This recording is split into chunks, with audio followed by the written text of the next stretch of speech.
Hello నమస్తే. Diabetes ఆరోగ్య విజ్ఞానం సిరీస్. దీంట్లో ఈసారి ఇన్సులిన్ ఎప్పుడు వాడాలి, ఎందుకు వాడాలి అనే విషయం మీద చెప్తాను. ఇంతవరకు ఇన్సులిన్ గురించి చెప్పాను, ఇన్సులిన్ ఎలా కనిపెట్టాలో చెప్పాను. ఇన్సులిన్లో రకాలు రెగ్యులర్ ఇన్సులిన్. ఈ రెగ్యులర్ ఇన్సులిన్లో ఇన్సులిన్ ఎనలాగ్స్, త్వరగా పనిచేసే షార్ట్ యాక్టింగ్ ఇన్సులిన్ ఎనలాగ్స్ చెప్పాను. అట్లాగే ఒకసారి ఇస్తే రోజుల్లో పనిచేసే బేసల్ ఇన్సులిన్స్ ఉన్నాయని, ఒక్కసారి ఇస్తే వారం రోజులు కూడా పనిచేసే ఇన్సులిన్స్ కొత్తగా వచ్చాయని ఇవన్నీ చెప్పాను. అయితే ఇన్సులిన్ ఎప్పుడు మొదలు పెట్టాలి? ఇన్సులిన్ ఇంజెక్షన్ అనగానే చాలా వరకు పేషెంట్స్ భయపడతారు. ఇన్సులిన్ అవసరం అని మేము చెప్తూ ఉంటాం, వద్దని వాళ్ళు. ఇలాంటి వాదనలు రోజు వస్తూనే ఉంటాయి. ఇన్సులిన్ వద్దండి, ట్యాబ్లెట్స్ రాయండి అంటారు. అయితే ఇన్సులిన్ తప్పనిసరిగా వాడవలసిన పరిస్థితులు ఎప్పుడు ఉంటాయి? ఈ విషయం తెలుసుకోవాలి. కంపల్సరీగా ఇన్సులిన్ ఇంజెక్షన్స్ టైప్ 1 డయాబెటీస్లకు వాడాలి. డయాబెటీస్లో 2 రకాలు ఉంటాయని చెప్పాను కదా, టైప్ 1, టైప్ 2. టైప్ 1 చిన్న వయసులో వస్తుంది, వాళ్ళకి బరువు తక్కువ ఉంటుంది, వాళ్ళకి ఇన్సులిన్ అస్సలు ఉత్పత్తి కాదు, ఇన్సులిన్ లోపం ఉంటుంది. వీళ్ళు జీవితాంతం ఇన్సులిన్ ఇంజెక్షన్స్ తీసుకోవాల్సి వస్తుంది. వాళ్ళకి వాళ్ళే తీసుకోవాలి, లేదా ప్రస్తుతం వస్తున్న ఇన్సులిన్ పంప్స్ కూడా పెట్టుకోవచ్చు. అట్లాగే టైప్ 2 డయాబెటీస్ వాళ్ళకు కూడా కొన్నాళ్ళ తర్వాత నోటితో తీసుకునే మందులు వాడిన తర్వాత ఒక్కొక్కప్పుడు రెసిస్టెన్స్ వస్తుంది. దీన్ని సెకండరీ రెసిస్టెన్స్ అంటారు, సెకండరీ సల్ఫోనైలురియా రెసిస్టెన్స్ అంటారు. దీనివల్ల కూడా మనము ఇది ఇన్సులిన్ వాడాల్సి వస్తుంది. అంటే డ్రగ్ ఫెయిల్యూర్ వచ్చినప్పుడు. గర్భిణీ స్త్రీల డయాబెటీస్, జీడిఎం, జెస్టేషనల్ డయాబెటీస్, వీళ్ళకి తప్పనిసరిగా ఇన్సులిన్ ఇవ్వాల్సి వస్తుంది. గర్భిణీ స్త్రీల డయాబెటీస్లో ఆహారంతోనే షుగర్ కంట్రోల్ కాకపోయినా ఇన్సులిన్ తప్పకుండా వాడాల్సి వస్తుంది. కొంతమందికి మన దేశంలో మెట్ఫార్మిన్ వాడుతున్నారు, ఇంకా అంతర్జాతీయంగా ఈ గైడ్లైన్స్లో లేదు. ఇది షుగర్ సరిగ్గా కంట్రోల్గా లేకపోతే తల్లికి కాంప్లికేషన్స్, టాక్సీమియా ఆఫ్ ప్రెగ్నెన్సీ, హైడ్రామినియాస్, ఇలాంటివి వాతం అంటారు తెలుగులో, అలాంటి కాంప్లికేషన్స్ వస్తాయి. శిశువుకి అంగవైకల్యత, గర్భస్థ మరణం, పెద్ద సైజు శరీరం లాంటి సమస్యలు వస్తాయి. నోటితో తీసుకునే మందులు గర్భిణీ స్త్రీలకు వాడకూడదు. అందువల్ల శిశువుకి ప్రమాదకరమైన అంగవైకల్యం కలుగజేయవచ్చు. కాబట్టి అవి వాడకూడదు, ఇన్సులినే వాడాలి. పిల్లలు లేని డయాబెటీస్ స్త్రీలకి సంతానోత్పత్తి కలిగేందుకు ప్రయత్నాలతో ఇన్సులిన్తో షుగర్ కంట్రోల్ చేయాలి. Diabetes with pregnancy, already diabetes ఉన్న వాళ్ళకి సంతానోత్పత్తి కలగటం ఆలస్యం అవ్వచ్చు. అలాంటి వాళ్ళకి ఇన్సులిన్తోనే HbA1c 6 వరకు ఉండేట్టుగా చేసి కంట్రోల్ చేసుకుని వాళ్ళకు సంతానం కోసం ప్రయత్నించుకోవాలి. మేజర్ ఆపరేషన్స్ ముందు కంపల్సరీగా ఇన్సులిన్తో షుగర్ కంట్రోల్ చేసుకోవాలి. ట్యాబ్లెట్స్తో కంట్రోల్ అయినా లాభం లేదు. ఈ సూత్రం క్యాటరాక్ట్ సర్జరీలకి, మైనర్ సర్జరీలకి వర్తించదు. సీరియస్గా ఉన్న గుండె జబ్బు, లివర్ జబ్బు అంటే లివర్ ఫెయిల్యూర్, జాండీస్ అది ఎక్కువ ఉన్నప్పుడు, కిడ్నీ జబ్బులు, కిడ్నీ ఫెయిల్యూర్ అంటే యూరియా, క్రియాటిన్ లాంటివన్నీ ఎక్కువ ఉన్నప్పుడు, కిడ్నీ ఫిల్ట్రేషన్ చాలా తగ్గిపోయినప్పుడు నోటి మందులు సాధారణంగా వాడము. ప్రస్తుతం కొన్ని మందులు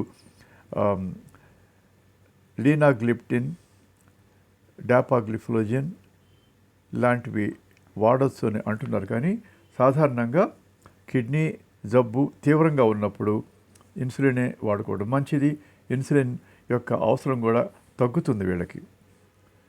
హార్ట్ అటాక్ వచ్చినాక, పక్షవాతం అటాక్ అయినప్పుడు మొదటి 3-4 డేస్, మొదటి 3-4 రోజుల్లో కూడా ఇన్సులిన్ ఇచ్చి కంట్రోల్ చేస్తాం. అంటే 400-500 షుగర్ ఉన్నప్పుడు. అంటువ్యాధి, ట్యూబర్క్లోసిస్, ఏ రకమైనటువంటి ఇన్ఫెక్షను, కురుపులు, గడ్డలు, కార్బంకుల్స్ ఇలాంటివన్నీ, గ్యాంగ్రీన్ ఇలాంటివన్నీ వచ్చినప్పుడు ఇన్సులిన్తో షుగర్ కంట్రోల్ చేయాల్సిన అవసరం ఉంటుంది. డయాబెటిక్ కీటోఎసిడోసిస్ అనే ఒక కాంప్లికేషన్, అంటే షుగర్ సరిగ్గా మెటబలైజ్ కాక కీటోఎసిడోసిస్ ఉత్పత్తి అయ్యి పేషెంట్కి స్పృహ తప్పటం, డయాబెటిక్ కోమా అంటారు, ఫిట్స్, ఊపిరి భారంగా తీసుకోవటం, ఇలాంటివన్నీ వచ్చిన కాంప్లికేషన్ అనేటువంటి డయాబెటిక్ కీటోసిస్లో తప్పకుండా రెగ్యులర్ ఇన్సులిన్ ఇచ్చి సెలైన్ ఇచ్చి షుగర్ కంట్రోల్ చేయాల్సి ఉంటుంది. ఇవన్నీ ఈ 8 కండిషన్స్ కూడా ఇన్సులిన్ తప్పనిసరిగా వాడాల్సిన పరిస్థితులు. అంటే టైప్ 1 డయాబెటీస్, టైప్ 2 డయాబెటీస్లో నోటి మందులు పనిచేయనప్పుడు, kidney, liver, heart attack, stroke మొదలైన జబ్బుల్లో, ఇన్ఫెక్షన్స్, సెప్సిస్ ఉన్నప్పుడు, డయాబెటిక్ కీటోసిస్ ఉన్నప్పుడు, గర్భిణీ స్త్రీల డయాబెటీస్ వాళ్ళకు వీళ్ళందరికీ కూడా ఇన్సులిన్ వాడాల్సి ఉంటుంది. ఇదే కాకుండా ఏ కాంప్లికేషన్స్ లేకపోయినా డయాబెటీస్ ప్రారంభ దశలోనే కనీసం కొన్నాళ్ళైన ఇన్సులిన్ ఇస్తే తర్వాత వచ్చే కాంప్లికేషన్స్ అంటే పెద్ద రక్తనాళాలు, మైక్రో యాంజియోపతి ఇలాంటివి తక్కువగా వస్తాయంటున్నారు. దీన్ని లెగసీ ఎఫెక్ట్ అంటారు. అంటే ముందే బాగా కంట్రోల్ చేస్తే తర్వాత వచ్చే కాంప్లికేషన్స్ రావు. కాబట్టి పేషెంట్ కనుక అంగీకరిస్తే డయాబెటీస్ కొత్తగా వచ్చిన రోగులకు కూడా షుగరు 300 మిల్లీగ్రామ్స్ కంటే ఎక్కువ ఉంటే తొందరగా ఇన్సులిన్ ఇచ్చి తగ్గించి తర్వాత మందుల్లోకి మారచ్చు. ఇదొక పద్ధతి. ఇన్సులిన్లో రకాలు చెప్పాను కదా. ప్రస్తుతం హ్యూమన్ ఇన్సులిన్స్లో యాక్ట్ ర్యాపిడ్ ఇన్సులిన్ ఉన్నది. ఇది 6 గంటలు పనిచేస్తుంది. అట్లానే ఇన్సులిన్ ఎనలాగ్స్ ఉన్నాయి, లిస్ప్రో, యాస్పార్ట్ అనేటువంటివి. ఇవి కూడా 4 గంటలు బాగా పనిచేస్తాయి. ఇవి 2-3 ఇంజెక్షన్స్ అవసరం అవుతాయి. ఎందుకంటే మనం 3 సార్లు భోజనం చేస్తాం. భోజనం చేసే ముందు చేసే ఇంజెక్షన్ బోలస్ అంటారు. అది మనం తిన్న ఆహారంలోంచి వచ్చిన షుగర్ని కంట్రోల్ చేస్తుంది. ఈ రకంగా ఈ రెగ్యులర్ ఇన్సులిన్స్ ఇవ్వాలంటే ప్రతి భోజనం ముందు ఇవ్వాల్సి వస్తుంది బోలస్ ఇన్సులిన్. బేసల్ ఇన్సులిన్స్ అంటే ఒక్కసారి ఇస్తే 24 గంటలు పనిచేస్తాయి. టైప్ 1 డయాబెటీస్కి సాధారణంగా 3 సార్లు భోజనం ముందు ఒక్కసారి బేసల్ ఇన్సులిన్ ఇచ్చి షుగర్ కంట్రోల్ చేయాల్సిన అవసరం ఉంటుంది. ఇన్సులిన్ ఇంజెక్షన్స్ ఎలా మొదలు పెడతారు, ఎలా తీసుకోవాలి? ఇన్సులిన్తో వచ్చిన ఇబ్బంది ఏంటంటే ఒక నిర్దిష్టమైన డోస్ అంటూ లేదు. కానీ సాధారణంగా తక్కువ డోసులో మొదలుపెట్టి 2 రోజులకోసారి డోస్ పెంచుకుంటూ వెళ్ళటం అనేది చాలామంది అవలంబించే పద్ధతి.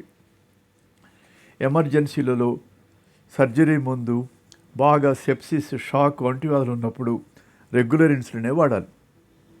ఇది ఇప్పుడు ఇన్సులిన్ ఇన్ఫ్యూజన్ అంటే 50 యూనిట్ల ఇన్సులిన్ ఒక 50 ml నార్మల్ సెలైన్లో కలిపి గంటకి 10 యూనిట్లు వచ్చేట్టుగా కంటిన్యూస్గా ఇంట్రావెనస్గా అంటే సెరల్లోకి ఇంజెక్షన్ రూపంలో స్లోగా ఇస్తాం. ఇన్సులిన్ ఇన్ఫ్యూజన్ అంటాం. ఇది కాక ప్రతి 6 గంటలకి షుగర్ ప్రమాణాలు బట్టి సబ్క్యూటేనియస్గా కానీ ఇంట్రామస్కులర్గా కానీ ఇన్సులిన్ ఇస్తాం. సాధారణంగా ఇన్సులిన్ అవసరం ఎంత ఉంటుందంటే మనిషి ఉన్న బరువుకి 1/2 యూనిట్ ఉంటుంది. అంటే ఒక మనిషి 40 కిలోలు ఉన్నాడు అనుకోండి, అతనికి రోజుకి 20 యూనిట్లు అవసరం అవుతుంది. ముందు 6 యూనిట్లతో మొదలుపెట్టి ప్రతి 6 యూనిట్లు ప్రతి 6 గంటలకి ఇస్తాం. రక్తంలో గ్లూకోజ్ ప్రమాణాలు తగ్గకపోతే ఈ డోసుని 2 యూనిట్ చొప్పున పెంచుకుంటూ పోతాం. ఇక్కడ ఒక విషయం చెప్పాలి. ఇన్సులిన్స్ డోసుని యూనిట్లలో కొలుస్తారు. ఇన్సులిన్ వయల్ మీరు కొంటే చూడండి 40 అని రాసి ఉంటుంది. అంటే 1 cc క్యూబిక్ సెంటీమీటర్, 1 ccకి 40 యూనిట్లు అన్నమాట. అంటే అర ccకి 20 యూనిట్లు, పావు ccకి 10 యూనిట్లు. ఇది మామూలు సిరంజితో కలవడం కష్టం. కాబట్టి ఇన్సులిన్ తీసుకోవటానికి ఇన్సులిన్ సిరంజీలనే స్పెషల్గా వాడాలి. ఇన్సులిన్ సిరంజెస్ బీడీ సిరంజెస్ అని దొరుకుతాయి. వీటి మీద 40 యూనిట్స్ ఇన్సులిన్స్ ఉంటాయి. విదేశాల్లో దొరుకుతున్నాయి, ఇక్కడ కూడా దొరుకుతున్నాయి. ప్రస్తుతం 1 ml = 100 యూనిట్ సిరంజెస్ కూడా ఉంటాయి. ఎంత ఉంటే అదే వాడుకోవాలి. పొరపాటున 1:100 యూనిట్లు ఉన్న ఇన్సులిన్ ఇంజెక్షన్ చేసి డోస్ ఎక్కువై షుగర్ తగ్గిపోవచ్చు. ఇది ప్రమాదం కదా. ఇన్సులిన్ తీసుకునే ముందు అది రెగ్యులర్ ఇన్సులిన్ నీళ్ల వల్లే క్లియర్గా ఉందా, 1 cc 40 యూనిట్లు ఉన్నదేనా అని చూసుకోండి. లేదా 1 cc 100 యూనిట్లు ఉన్నదాన్ని చూసుకుని ఆ సిరంజినే వాడుకోవాలి. ఇన్సులిన్ పెన్నులకు కూడా ఇదే పద్ధతి. ఖచ్చితంగా అది డాక్టర్ చెప్పినట్టుగానే యాక్ట్ ర్యాపిడ్ కార్ట్రిడ్జ్ కానీ పెన్ కానీ, లేకపోతే నోవో ర్యాపిడ్ కార్ట్రిడ్జ్ కానీ పెన్ కానీ పెట్టి వాడుకోవాలి. ప్రతిరోజు 4 ఇంజక్షన్లు చేయటం కష్టం కాబట్టి ఎమర్జెన్సీ తగ్గిపోయినాక ఈ 4 ఇంజక్షన్ల డోసుని 2కి వేసేట్టుగా కలుపుతారు. అంటే ఒక మనిషికి 40 కిలోలు ఉన్న బరువుకి ఉదయం టిఫిన్ ముందు 6 యూనిట్లు సాల్యుబుల్ ఇన్సులిన్, మధ్యాహ్నం భోజనం ముందు 6 యూనిట్లు సాల్యుబుల్ ఇన్సులిన్, రాత్రి భోజనం ముందు సాల్యుబుల్ యూనిట్లు 6 యూనిట్స్ ప్లస్ ప్రస్తుతం వాడుతున్నటువంటి గ్లార్జిన్ ఇన్సులిన్ ఇచ్చేట్లయితే ఈ 24ని 2 పెట్టి డివైడ్ చేసి పొద్దున్న 12 యూనిట్స్, సాయంత్రం 12 యూనిట్లు తినే ముందు ఇవ్వచ్చు. ఇది 2 సార్లు ఇంజెక్షన్ పద్ధతి. ఇవి ప్రీమిక్స్ ఇన్సులిన్స్ అంటారు. ఇవి మనకి మిక్స్టాడ్ అనే పేరుతో దొరుకుతాయి, లేదా నోవోమిక్స్ అనే పేరుతో దొరుకుతాయి. దీంట్లో ఒక 30% సాల్యుబుల్ ఇన్సులిన్ అంటే తొందరగా పనిచేసేది, ఒక 70% 12 గంటలు పనిచేసే ఇన్సులిన్ ఉంటుంది. ఇది 4 డోసులు ఇచ్చే పద్ధతి, ఇన్సులిన్ ఇన్ఫ్యూజన్ ఇచ్చే పద్ధతి, తర్వాత ఆ డోసుని రోజుకి 2 సార్లు తగ్గించే పద్ధతి. ఈ ఇన్సులిన్ ఇంజెక్షన్స్ గురించి మరిన్ని విషయాలు వచ్చేసారి చెప్తాను. ఈసారికి డయాబెటిక్ ఆరోగ్య విజ్ఞానం ఇన్సులిన్ గురించి ఈ విషయాలు మీకు బాగా అర్థమవుతాయి అనుకుంటాను. నమస్తే.